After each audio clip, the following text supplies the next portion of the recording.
પાટણમાં શંખેશ્વર ખાતેથી પ્રતિબંધિત ચાઇનીઝ દોરી ઝડપાઈ છે। 35 ફિરકી સાથે વિક્રમ બાબુજી મૂળજી ઠાકોરની ધરપકડ કરવામાં આવી છે। મુદ્દામાલ જેની કિંમત ₹7,000। પોલીસની મોટી કાર્યવાહી। જિલ્લા કલેક્ટરના જાહેરનામા મુજબ ચાઇનીઝ દોરી પર કડક પ્રતિબંધ લગાવાયો છે। પોલીસ ઇન્સ્પેક્ટર AN પટેલના માર્ગદર્શન હેઠળ સફળ રેડ કરવામાં આવી। સાથે જ સંલગ્ન કલમો હેઠળ ગુનો નોંધાયો અને તપાસ ચાલુ છે।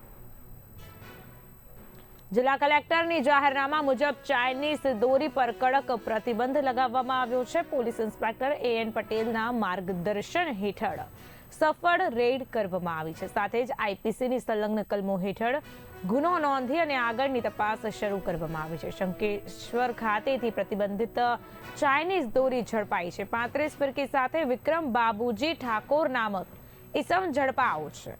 તમામ મુદ્દામાલ જેની કિંમત ₹7,000 તે પણ રિકવર કરવામાં આવ્યો છે અને પોલીસે સમગ્ર મામલે તપાસનો ધમધમાટ શરૂ કર્યો છે।